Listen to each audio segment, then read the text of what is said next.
Good morning to all of you. मेरा नाम चंदन कुमार झा है। एडुकॉप के इस यूट्यूब चैनल में आप सभी का बहुत बहुत स्वागत है। जैसा कि आप जानते हैं, इस चैनल पे जेई मेंस, जेई एडवांस्ड और नीट की तैयारी होती है। फिजिक्स आप लोग को अजीत सर पढ़ाते हैं, जो अभी थर्मोडायनेमिक्स पढ़ा रहे हैं। मैथ्स मैं पढ़ा रहा हूँ। मैथ्स में हम लोग कोऑर्डिनेट ज्योमेट्री में हम लोग पैराबोला कर रहे हैं। आज पैराबोला का लेक्चर नंबर 11 है। नॉर्मल तक हम लोगों ने कर लिया है। अब हम लोग कुछ छोटे छोटे 3-4 कंसेप्ट हैं जो बाकी शेप में भी, सर्कल में भी हमने पढ़ा था। First is director circle. ठीक है, डायरेक्टर सर्कल क्या होता है? डायरेक्टर सर्कल हमने सर्कल में पढ़ा था, सेम चीज है। लोकस ऑफ पॉइंट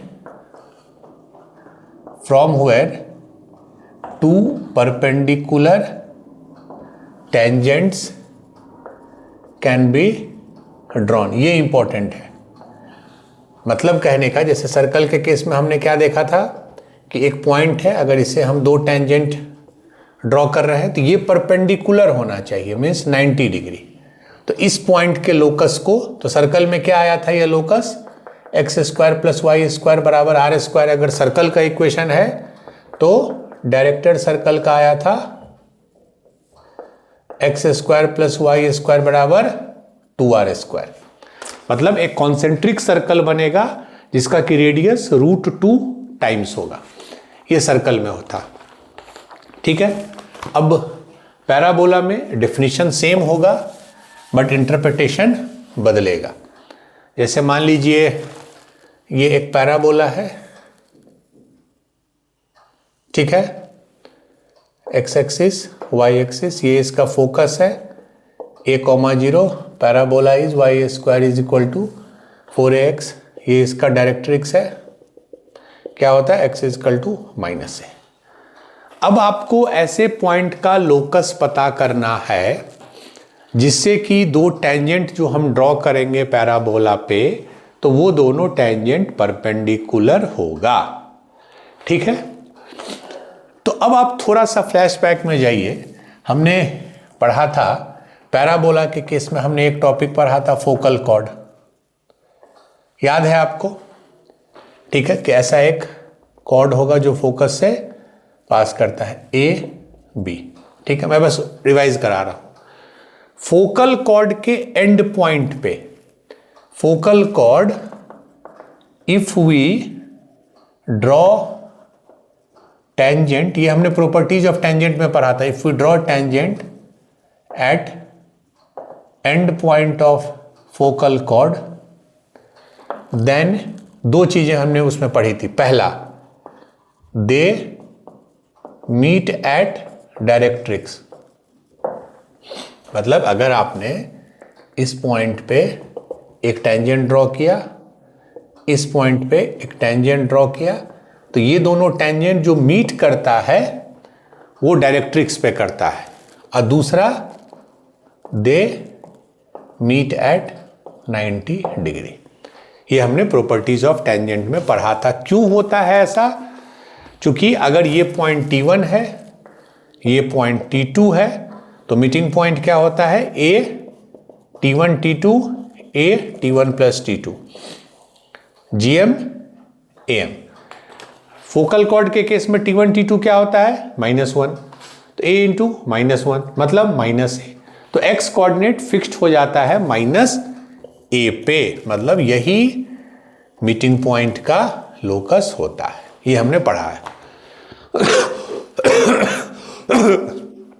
अब अगर आप डेफिनेशन ऑफ डायरेक्टर सर्कल देखिए, तो it is the same thing, locus of point from where two perpendicular tangents can be drawn. मतलब यहां से दो टेंजेंट ड्रॉ हुआ और दोनों परपेंडिकुलर होगा। और हमने क्या पढ़ा पास्ट में कि ये कब होता है? जब हमारा फोकल कॉर्ड के दोनों एंड पॉइंट पे अगर हम टेंजेंट ड्रॉ करें तो टेंजेंट यहां मीट होगा डायरेक्ट्रिक्स पे एंड दे मेक 90 डिग्री। इसका मतलब है कि लोकस ऑफ पॉइंट जो है, जहां से दो परपेंडिकुलर टेंजेंट ड्रॉ हो सकता है, वो डायरेक्ट्रिक्स ही होगा। कभी यहां, कभी यहां, कभी यहां, कभी यहां, कभी यहां, कभी यहां। ठीक है, लेकिन वो डायरेक्ट्रिक्स ही होगा। तो इसका मतलब लोकस ऑफ पॉइंट जो होगा from where two perpendicular tangents can be drawn, ये क्या हो जाएगा? डायरेक्ट्रिक्स। और इसी लोकस को क्या बोलते हैं? Director circle. इसका मतलब पैराबोला के केस में जो डायरेक्ट्रिक्स होता है, और क्या होता है डायरेक्ट्रिक्स? x बराबर -a इस पैराबोला में, वही डायरेक्टर सर्कल हो जाएगा। तो भले ही नाम इसमें सर्कल हो, बट पैराबोला के केस में ये जो है ये एक लाइन जो कि डायरेक्ट्रिक्स है उसी में कन्वर्ट हो जाएगा। ठीक है, तो डायरेक्टर सर्कल इज नथिंग। इस केस में डायरेक्ट्रिक्स जो है, क्योंकि डायरेक्ट्रिक्स का प्रॉपर्टी है कोई भी दो परपेंडिकुलर टेंजेंट उसी समय होगा, पहला जब वो फोकल कॉर्ड का एंड पॉइंट होगा, दूसरा वो जब मीट करेगा तो 90 डिग्री भी बनाएगा और डायरेक्ट्रिक्स पे भी मीट करेगा। तो हमको 90 डिग्री वाला ही कंडीशन चाहिए, इसका मतलब लोकस विल बी डायरेक्ट्रिक्स। तो सारे डिस्कशन का कंक्लूजन है कि पैराबोला के केस में डायरेक्टर सर्कल जो होता है वो कुछ और नहीं, वो डायरेक्ट्रिक्स ही होता है। ठीक है, चलिए सर्कल के केस में हमने डिराइव करके बताया था, सेंटर सेम हो जाता है, रेडियस √2 टाइम्स हो जाता है।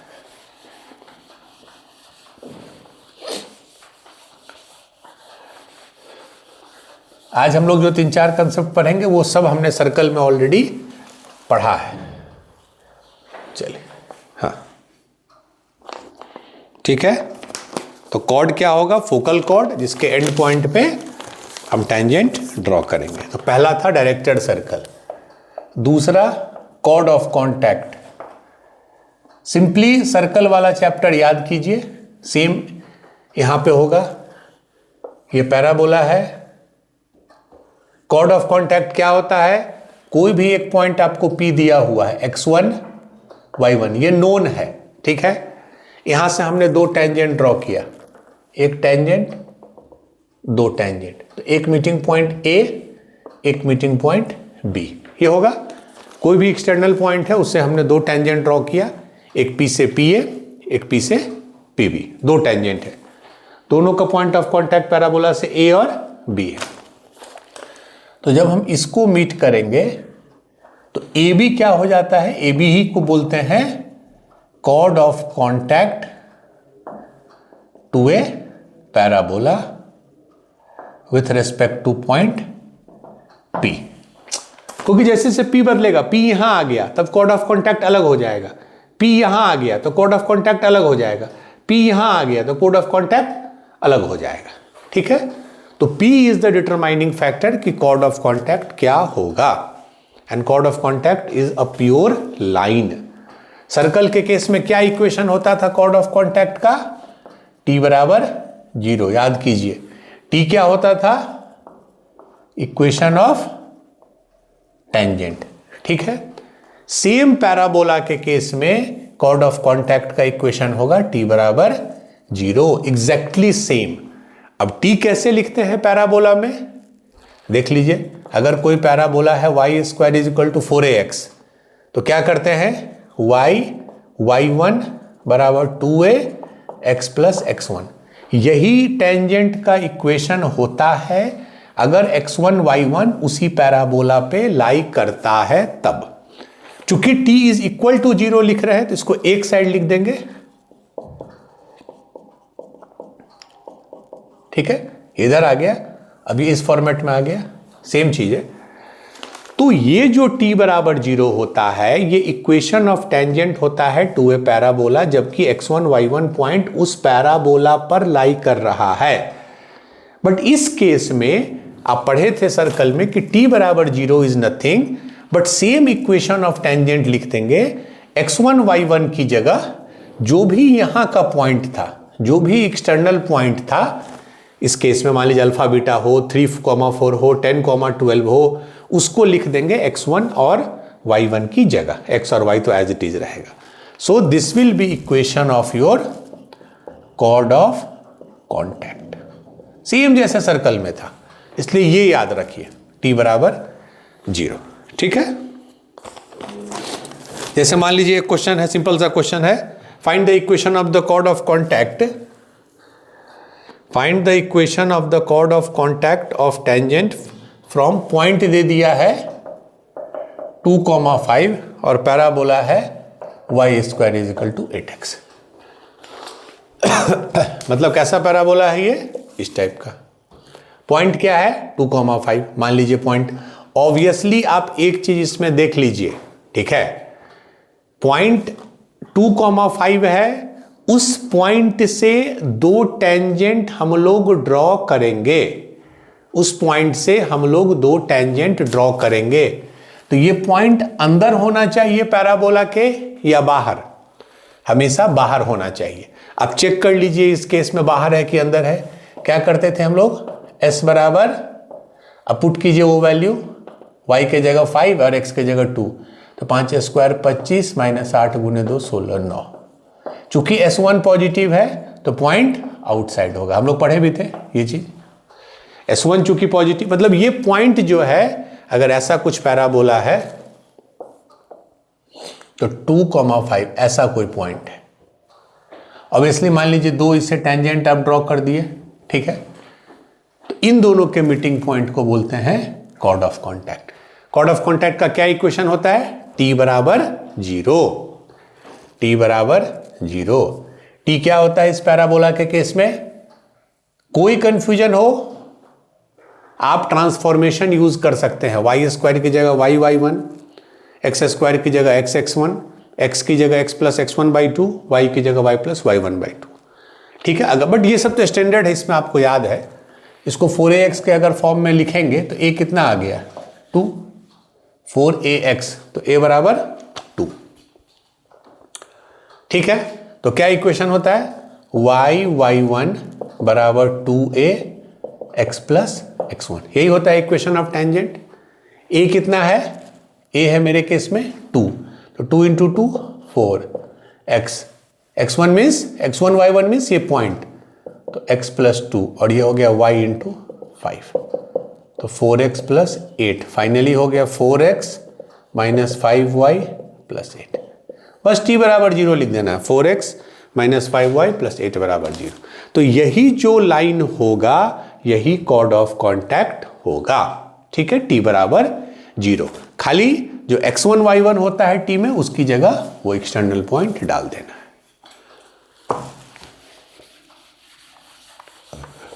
तो कॉर्ड ऑफ कॉन्टैक्ट का सेम एक्सप्रेशन है t बराबर 0, जो एक्सप्रेशन सर्कल के केस में था, यही इलिप्स में भी आएगा और यही हाइपरबोला में भी आएगा, इसलिए उसको याद रखना बहुत इजी है। चलिए,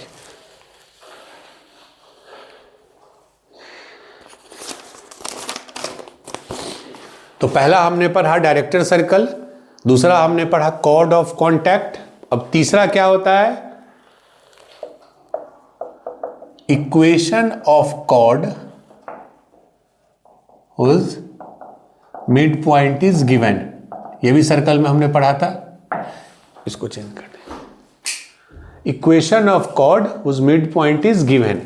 तो सर्कल के केस में हमने क्या पढ़ा था? इसका फॉर्मेट t बराबर s1, equation of chord whose mid point is, मतलब ऐसा कोई कॉर्ड का इक्वेशन निकालना है जिसका मिड पॉइंट आपको दिया हुआ है। तो क्या होता था? t बराबर s1। तो पैराबोला के केस में मान लीजिए पैराबोला है हमारा ये स्टैंडर्ड, मैं ये लिख देता हूं। s किसको बोलते हैं? याद कीजिए वो टॉपिक जब हमने position of A point discuss किया था। s मतलब इसको एक तरफ ले आएंगे और हमेशा स्क्वायर वाले टर्म को पॉजिटिव रखेंगे, तो ये हो गया s। s1 क्या हो गया? सेम इसी इक्वेशन में, इसी एक्सप्रेशन में हम लोग क्या करेंगे? x और y की जगह वो पॉइंट डाल देंगे, जो हमारा पॉइंट ये जो दिया हुआ है। मान लीजिए वो मिड पॉइंट है x1 y1 सपोज, तो क्या हो जाएगा? ये y1² - 4a x1,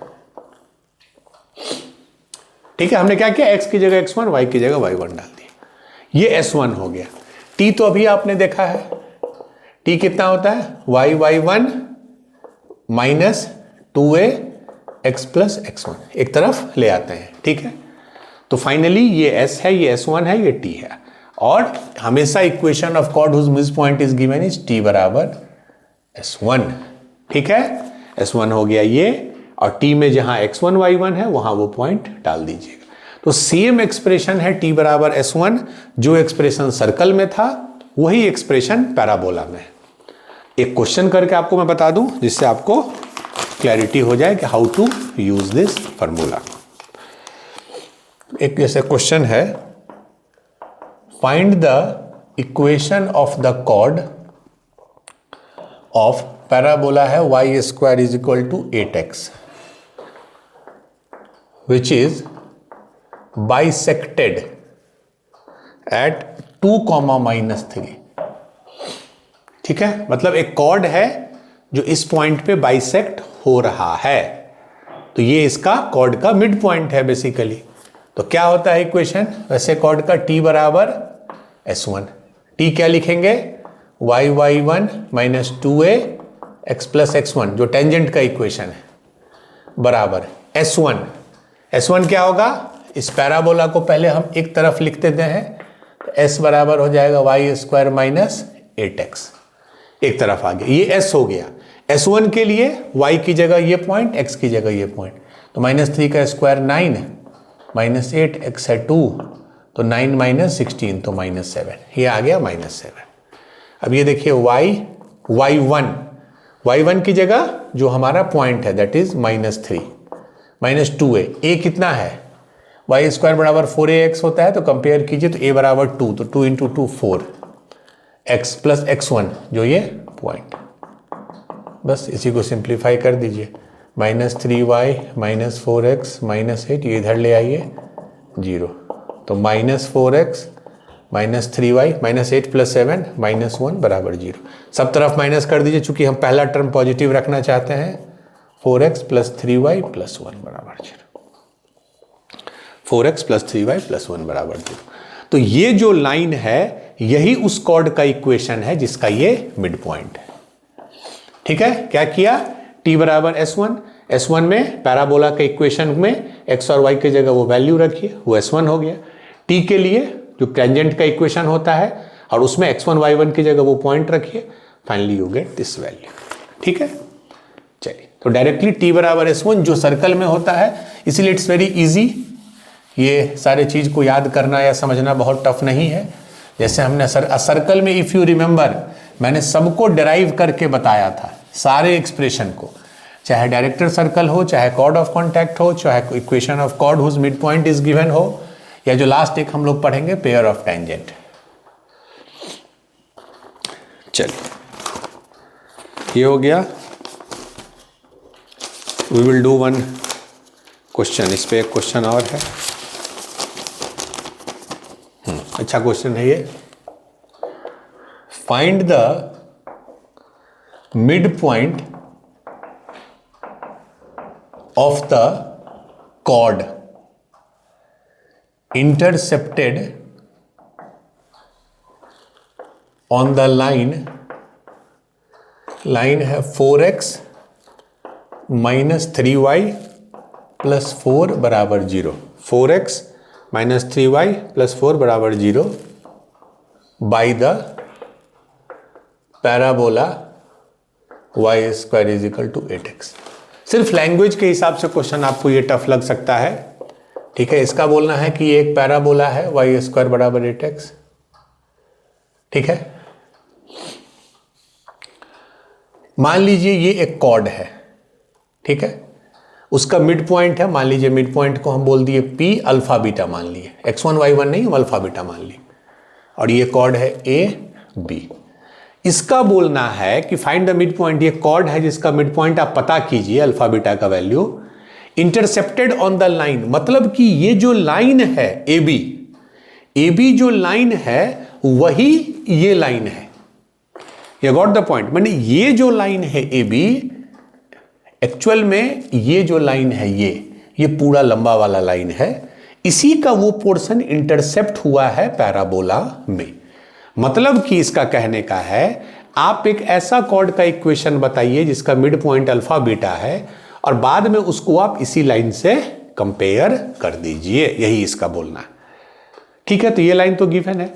अच्छा, अब हम लिखते हैं इक्वेशन, यहां से equation of chord whose mid point is alpha comma beta. इसका ये मिड पॉइंट है। क्या इक्वेशन होगा? t बराबर s1, ठीक है।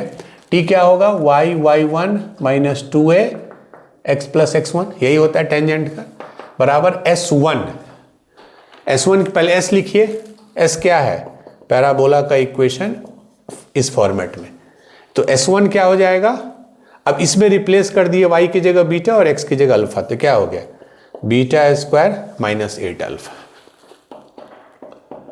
ठीक है, और क्या करेंगे? 2a कितना है?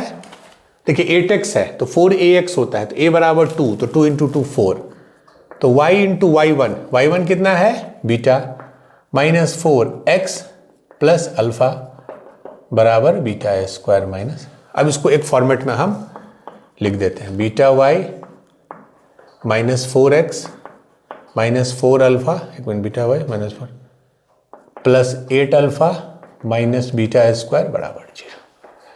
ठीक है, तो minus 4x plus beta y, अब हम इसको लाइन के एक फॉर्मेट में लिख रहे हैं, ax plus by plus c।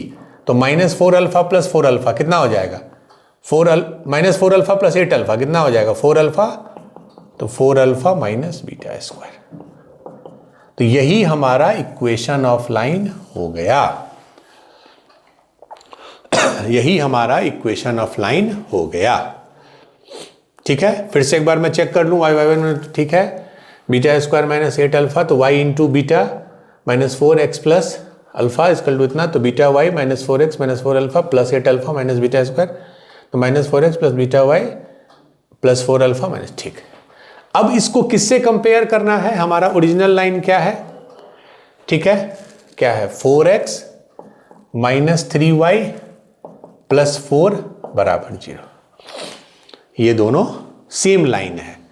तो अगर ये सेम लाइन है तो हम हमेशा क्या हर क्वेश्चन में करते हैं कि ट्राई कीजिए x का कोफिशिएंट को सेम बना देने का।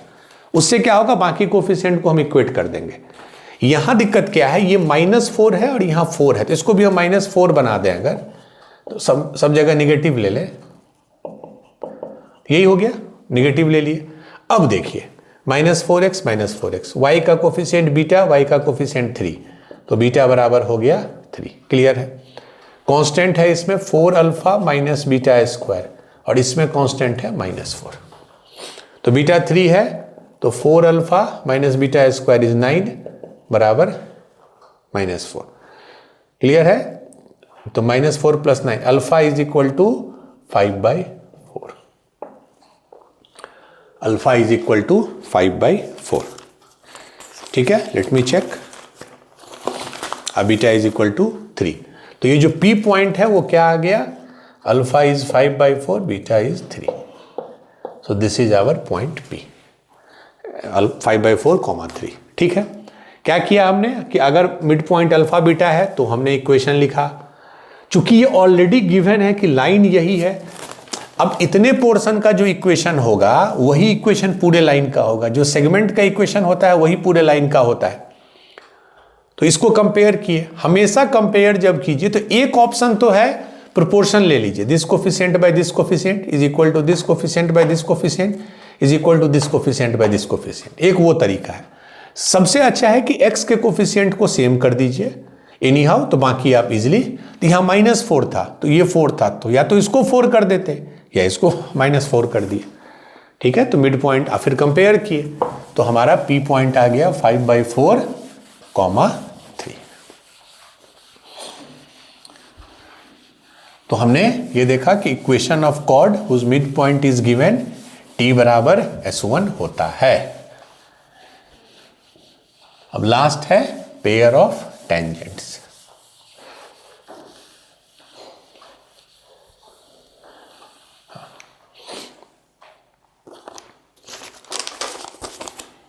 Fourth, pair of tangents. ठीक है, कोई भी एक्सटर्नल पॉइंट से दो टेंजेंट ड्रॉ हो सकता है। आपको पता है सर्कल के केस में भी, पैराबोला के केस में भी, कि अगर कोई एक पैराबोला है, इक्वेशन क्या है पैराबोला का, ठीक है, एक कोई पॉइंट है P जिसका कोऑर्डिनेट है x1 y1, यहां से दो टेंजेंट ड्रॉ होगा, मान लीजिए A और B, एक टेंजेंट है PA और एक टेंजेंट हो गया PB, दो टेंजेंट है। दोनों का जो कंबाइंड इक्वेशन होता है, combined equation of PA PB, वो क्या होता है सर्कल के केस में, याद कीजिए, S1 बराबर टी स्क्वायर, S1 बराबर टी स्क्वायर। यही सर्कल के केस में यही पैराबोला। S क्या होता है, जो भी इक्वेशन ऑफ पैराबोला है, ये S1 क्या होगा, उसी इक्वेशन में x और y की जगह ये पॉइंट डाल दीजिए, ये एक फिक्स्ड वैल्यू आ जाता है, x की जगह x1 डाल दिए और y की जगह y1, और t तो आपको पता है क्या होता है, t y1 minus 2ax plus x1, तो इसका स्क्वायर करेंगे, एंड x1 y1 क्या है, ये पॉइंट, तो SS1 T1, तो यही जो है SS1 TS को, इसको हमने प्रूव भी किया था सर्कल के केस में। इसको अदरवाइज भी आप निकाल सकते हैं, आप इसका अलग इक्वेशन निकाल सकते हैं, PA का, इसका अलग इक्वेशन निकाल सकते हैं, ठीक है, या कंबाइंड निकालना है तो SS1, जब अलग अलग निकाल लिए तो व्हाट डू वी डू, दोनों इक्वेशन को मल्टीप्लाई करते हैं।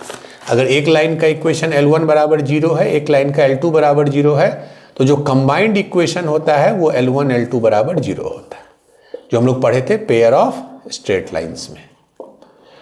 तो SS1 बराबर टी स्क्वायर यूज इस केस में भी होगा। तो हम लोग दो क्वेश्चन करेंगे, एक क्वेश्चन करेंगे जिसमें ये फार्मूला यूज करेंगे, एक क्वेश्चन करेंगे कि बिना इस फार्मूला के कैसे हम निकाल सकते हैं। अब दोनों चीज ध्यान से देखिएगा।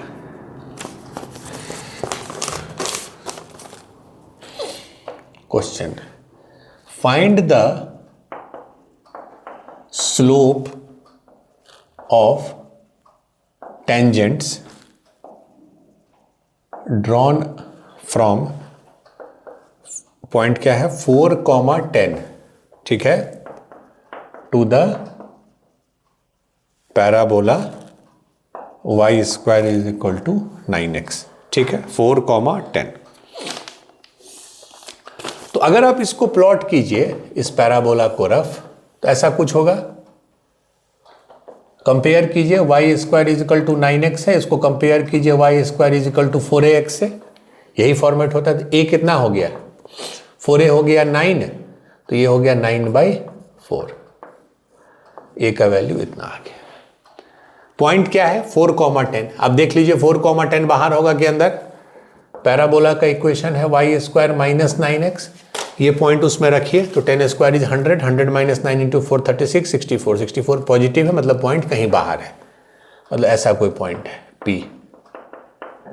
तो मान लीजिए यहां से दो टेंजेंट ड्रॉ हो गया, ठीक है, आपको क्या बोल रहा है कि ये पॉइंट फिक्स्ड है, तो दोनों टेंजेंट फिक्स्ड हो गए, दोनों टेंजेंट का स्लोप बताना है, M1 M2, M1 M2, दोनों लाइन का स्लोप बताना है। एक तो तरीका है, आप पेयर ऑफ टेंजेंट का इक्वेशन लिख लीजिए, तो आपको पूरा इन दोनों का कंबाइंड इक्वेशन मिल जाएगा। आप याद कीजिए, हमने पढ़ा था ax square plus 2hxy plus by square plus 2gx plus 2fy plus c बराबर 0, ये पेयर ऑफ स्ट्रेट लाइन को रिप्रेजेंट करता है। उसमें हमने M1 M2 दोनों का वैल्यू कैसे निकालते हैं बताया था, एक वो तरीका है। दूसरा क्या है जो हम लोग यूज करेंगे, कि हमको ये पता है कि अगर कोई पैराबोला है y square is equal to 4ax, इसका कोई भी टेंजेंट का इक्वेशन ऐसा ही होता है, इसी फॉर्मेट में, ये हम लोगों ने पढ़ा था टेंजेंसी के कंडीशन में। मतलब इसका जो भी पैराबोला होगा, सॉरी, इसका जो भी टेंजेंट होगा वो इसी फॉर्मेट में होगा, फिर m is the slope of tangent. चूंकि इस केस में स्लोप ऑफ टेंजेंट पूछ रहा है, तो हम मान के चलते हैं कि हमारा कोई भी एक टेंजेंट, ये इसका इक्वेशन y बराबर mx plus a by m के फॉर्मेट में होगा। a कितना है देख लीजिए, 9/4, तो वो तो फिक्स्ड है, तो 9/4m। ठीक, तो ये हमारा इक्वेशन ऑफ टेंजेंट हो गया जिसका भी स्लोप m है। अब ध्यान से देखने वाली बात है कि ये लाइन हो या ये line, it is passing through 4,10। इसका मतलब ये जो लाइन है, चाहे वो इसको रिप्रेजेंट करे या इसको करे, ये 4,10 से पास करेगा। मतलब y की जगह रखिए 10, m, x की जगह रखिए 4,10 रख रहे हैं, प्लस 9/4m। अब ये क्वाड्रेटिक बन गया, उससे m का आपको 2 वैल्यू आ जाएगा। 4m से मल्टीप्लाई कर देते हैं, तो 10 इंटू 4m 40m, इसको 4m से कर देंगे तो 4m इंटू 4m 16m², और इसको 4m से कर देंगे तो ये तो 9 है, तो 16m² माइनस 40m प्लस 9 बराबर 0 हो गया। इजीली फैक्टराइज हो जाना चाहिए। ये देखिए 16 गुने 9 कितना हुआ, 160, 160 में 16 गया 144। इसको अगर 36 और 4 में ब्रेक कर दे तो 144 तो हो गया। इसको 4m माइनस 36m प्लस 9 बराबर 0, तो 4m कॉमन ले लिए, तो 4m minus 1 minus 9 4m minus 1, तो आ गया 4m minus 1 and 4m minus 9 बराबर 0। तो m का एक वैल्यू इससे आ गया 1/4 और इससे आ गया 9/4। तो m का 2 वैल्यू आ गया 1/4 और 9/4। मतलब एक लाइन का स्लोप 1/4 होगा और एक लाइन का स्लोप 9/4 होगा। यही पूछ रहा था। तो इसमें हमने पेयर ऑफ टेंजेंट इसलिए नहीं यूज किया क्योंकि इस फॉर्मेट से हमको m इजिली निकल जाता है। बट अदरवाइज भी अगर आप यूज करते SS1, जो अब करेंगे नेक्स्ट क्वेश्चन में, SS1 बराबर t², तो उससे आपको दोनों लाइन का कंबाइंड इक्वेशन मिल जाएगा और फिर आप उनके बीच का एंगल हो या बाकी चीज हो आप निकाल सकते हैं। ठीक है, चलिए, तो we will do one more question and then we will.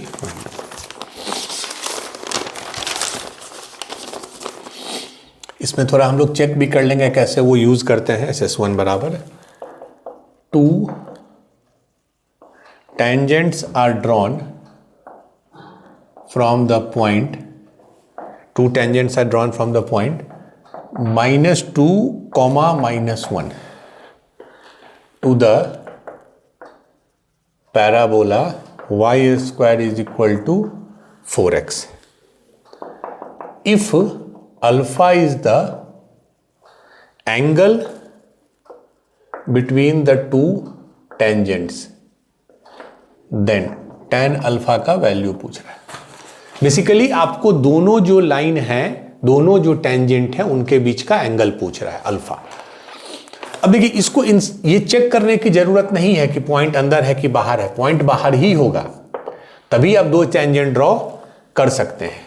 मतलब ये अगर मेरा पैराबोला है, क्या इक्वेशन है, y² is equal to 4x, इसको किससे इक्वेट करते हैं, 4ax, तो a बराबर कितना आ गया, 1। ठीक, क्लियर है। अब हमको कोई भी पॉइंट है, मान लीजिए -2, -1, x -2 -1, ये पॉइंट है। तो यहां से हम 2 टेंजेंट ड्रॉ किए, ये p क्या है, -2, -1, सही है ना, -2, ठीक। तो दोनों लाइन का हम कंबाइंड इक्वेशन निकालेंगे। क्या होगा, SS1 बराबर t²। s देखिए क्या होता है, पैराबोला का इक्वेशन जस्ट का तस, y² माइनस 4x। S1 क्या होता है, इसमें ये पॉइंट इंसर्ट कर दीजिए, तो y की जगह -1 है तो -1 का स्क्वायर इज 1, और x की जगह -2 है तो 4 इंटू 2 -8, तो 1 + 8 इज 9। t क्या होता है, y1 minus 2a x plus x1, तो y1 जो पॉइंट है -1 माइनस a कितना है 1, तो 2a इज 2x, और x1 कितना है, x1 इज -2। ये हो गया, ठीक है, y -1, 2a इज 1, तो -2x, x1 इज -2। ठीक है, तो -y -2x + 4, और इसको हम एक लाइन में अगर लिखे तो -2x - y + 4, ax + by + c, इस फॉर्म में लिख दिए। तो सब कुछ मिल गया। अब हम इसको यूज करेंगे, SS1 = t²। चलिए, तो s कितना है, y² - 4x, S1 कितना है, 9 = t², t मतलब इसका square, that is -2x - y + 4 का स्क्वायर। यही जो आएगा पेयर ऑफ टेंजेंट आएगा। तो ये हो गया 9y² - 9 चौके 36x।